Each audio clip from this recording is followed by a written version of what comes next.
Hey, it's Casey Orr and Sean Whitfield with iTruckTV.com. It's time for your NASCAR update, and we're going to get you up to speed. Today, we're going to talk about New Hampshire and a busy weekend with lots of storylines that was topped off by the improbable victory of part-time driver Brian Vickers. That's right. We had the Camping World RV Sales 301 at New Hampshire Motor Speedway, and Brian Vickers got his third victory in 271 NASCAR Sprint Cup Series races in his entire career. Well, Sean, but it's his first victory since he was a full-time driver back at Red Bull Racing when that was an actual team. This is the 55 is a car that is being split between Mark Martin, Brian Vickers, and we even saw team owner Michael Waltrip drive it to a top 5 finish in Talladega. So, you know, a turnstile of drivers, it seems, is in this car each and every week. It's been competitive. We've seen a lot of good performance out of the 55. But I think for Brian Vickers to hop in there and to go out and win a race on a part-time schedule, that is very, very impressive. It is impressive, but Casey, I knew it all the time. I knew that Brian Vickers had that kind of talent. You've been on that Brian Vickers bandwagon. No, we all know he had talent. I mean, he took a Red Bull team to the chase. It's that Toyota power, too, by the way. Toyota and Michael Waltrip Racing. It says a lot for Michael Waltrip Racing, the fact they have that infrastructure. I think Rodney Childers as a crew chief, I mean, he's having to prepare different cars for different people each week. Above and beyond job from him. But definitely, I think, a surprise, but also a great story, the fact that the 55 was in victory lane. It sure was. And then, of course, you got to feel bad for Kurt Busch. Led more than half of the race, had some bad luck, ended up in a crash there at the end, and ended up finishing at the back of the field. Tony Stewart, late in the race, Sean, was leading. Cautions caught up to him and then runs out of gas on the final green-white checker. Maybe could have won the race, at least would have had a top 5. He ends up finishing 26th, so bad luck for Kurt Busch and Tony Stewart.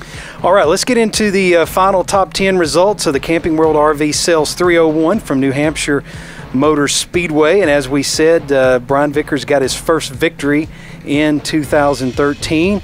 Kyle Busch was in second, posted his 7th top 10 finish in 17 races at New Hampshire Motor Speedway.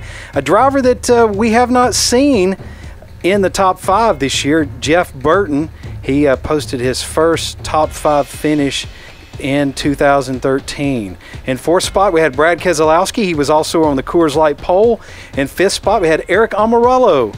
He is driving for Richard Petty Motorsports. He was in 5th spot. Jimmie Johnson started in 43rd position at the tail end of the field and managed to find his place in 6th spot at the end of the race. Has there ever been a more Jimmie Johnson type day at a track that it's impossible to pass at? He starts at the very end of the race, didn't qualify well, actually failed post-qualifying inspection, starts 43rd. You don't hear from him all day, but when the day's over, Sean, a 6th place finish. That's right. They don't call him Superman for nothing. In 7th spot, Kevin Harvick. 8th, Carl Edwards. 9th, Matt Kenseth. And your driver, Jeff Gordon, in 10th. It was a good run for Jeff Gordon. Junior fans, he finished 14th. Some other notables, Kurt Busch, Sean, finished 31st after leading over 100 laps. And we have to say Morgan Shepherd, who set the record for being the oldest driver ever to start a NASCAR Sprint Cup Series race. He got a lot of fanfare this weekend, finished 41st. There were 12 caution flags for 58 laps and 10 lead changes among 6 drivers. You know, one of the things I could say about coming from New Hampshire is the fact that it is a track that we spoke just a moment ago, very difficult to pass. Temperatures were hot yesterday, very humid, and the fact that tempers flare because it is so tough to pass. Fuel strategy, pit strategy is at an all-time high, and New Hampshire is just one of those racetracks that you're glad to get away from once you're done with that race. And how important was this race in the points? Well, for Kurt Busch and for Tony Stewart, 2 guys we talked about that had a bad run, very important. We saw both drivers fall big time in the point standings. That's right, and it is time for us to move into the NASCAR Sprint Cup Series drivers' standings after New Hampshire, and Jimmie Johnson increased his lead 56 points over 2nd place Clint Bowyer. In 3rd, Carl Edwards. 4th was Kevin Harvick. 5th, Dale Earnhardt Jr. In 6th position, we've got Matt Kenseth. 7th, Kyle Busch.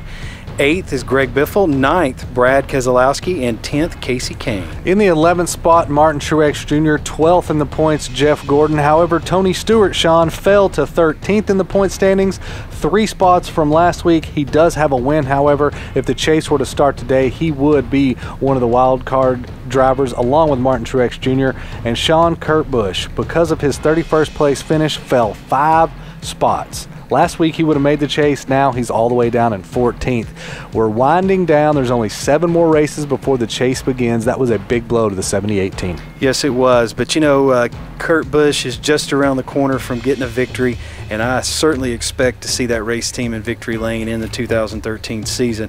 Of course, we have the weekend off. It'll give all these race teams a chance to kind of recover and get rested up as we head to the Brickyard 400 coming up at Indianapolis Motor Speedway.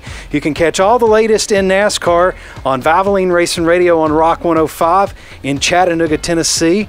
And if you're outside the Chattanooga, Tennessee area, you can also find us on iHeartRadio.